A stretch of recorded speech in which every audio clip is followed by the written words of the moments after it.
Untuk pencalonan presiden, agar tidak terjadi perdagangan baru yang lebih berbahaya. Misalnya ada 30 partai besok.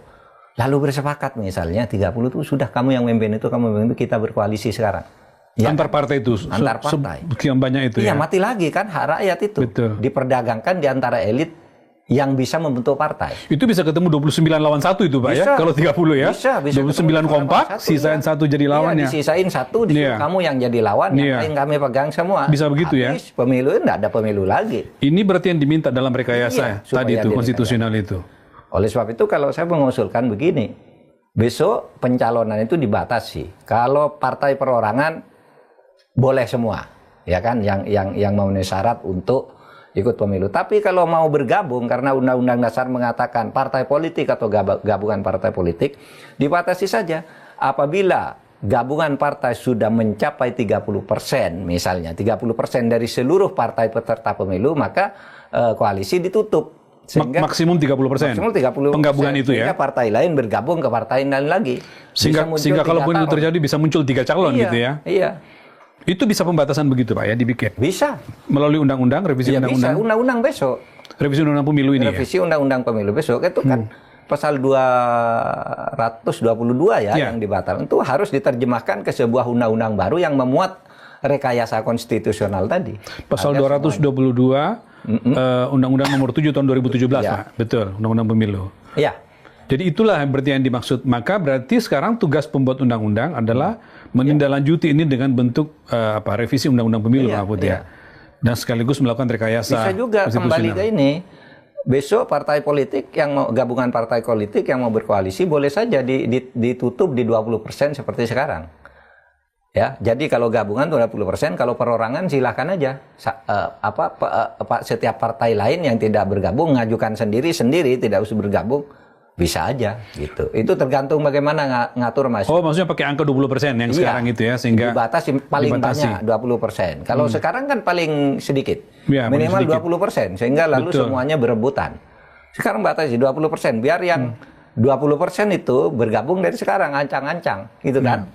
Sekarang bagaimana kita melihat dari sisi kepentingan partai politik, misalnya tidak selalu mengikuti maunya Mahkamah Konstitusi, Pak. Kan pernah terjadi ketika Mahkamah Konstitusi mengeluarkan peraturan, lalu tiba-tiba parpol di DPR melakukan hal sesuatu sehingga dalam tanda petik mengakali putusan itu. Mungkinkah peluang itu terjadi untuk kasus ini? Mungkin untuk ini sulit ya. Secara politis ini sulit, apalagi partai-partai mengatakan ini kan putusan MK sudah final. Dan sekarang memang sedang banyak partai-partai peserta pemilu yang merasa tidak nyaman dengan cara yang kemarin. Sehingga kalau ini mungkin tidak akan diakali lagi. Karena itu menguntungkan partai sendiri gitu Pak sebenarnya ya. Dan pasti nanti Mahkamah Konstitusi akan mengatakan pemilunya tidak sah. Kan kacau kan? Saya sudah memutuskan gitu, kok kamu langgar begitu. Ya sudah, berarti tidak memenuhi syarat sejak awal pemilu ini. Bisa saja. Dan itu akan terjadi ketegangan politik.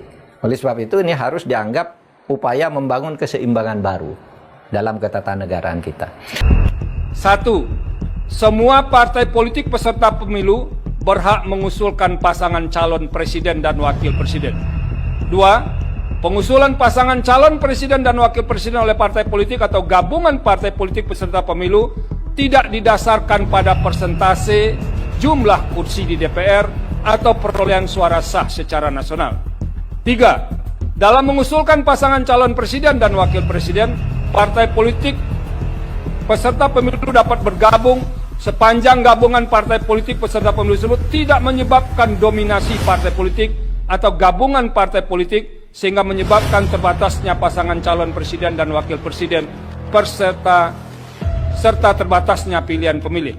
4. Partai politik peserta pemilu yang tidak mengusulkan pasangan calon presiden dan wakil presiden dikenakan sanksi larangan mengikuti pemilu periode berikutnya. Dan yang kelima, perumusan rekayasa konstitusional dimaksud termasuk perubahan Undang-Undang 7 2017 melibatkan partisipasi semua pihak yang memiliki perhatian atau concern terhadap penyelenggaraan pemilu, termasuk partai politik yang tidak memperoleh kursi di DPR dengan menerapkan prinsip partisipasi publik yang bermakna, meaningful participation. Konklusi, berdasarkan penilaian atas fakta dan hukum sebagaimana diuraikan di atas, Mahkamah berkesimpulan 4.1, 4.2, 4.3 dianggap telah diucapkan. Berdasarkan Undang-Undang Dasar NRI tahun 1945, Undang-Undang 24 tahun 2003 tentang Mahkamah Konstitusi dan selanjutnya dianggap telah di Amar putusan mengadili. 1. Mengabulkan permohonan para pemohon untuk seluruhnya. 2. Menyatakan norma pasal 222 Undang-Undang Nomor 7 Tahun 2017 tentang Pemilihan Umum Lembaran Negara Republik Indonesia tahun 2017 Nomor 182 tambahan Lembaran Negara Republik Indonesia Nomor 6109 bertentangan dengan Undang-Undang Dasar Negara Republik Indonesia tahun 1945 dan tidak mempunyai kekuatan hukum mengikat.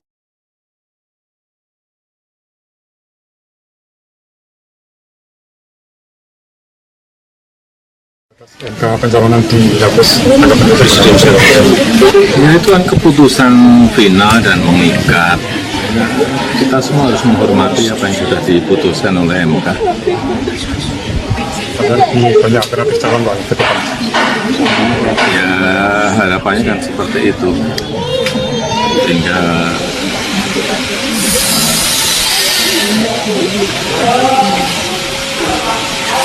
nantinya akan segera ditindaklanjuti oleh pembentuk undang-undang, pembuat undang-undang yaitu DPR.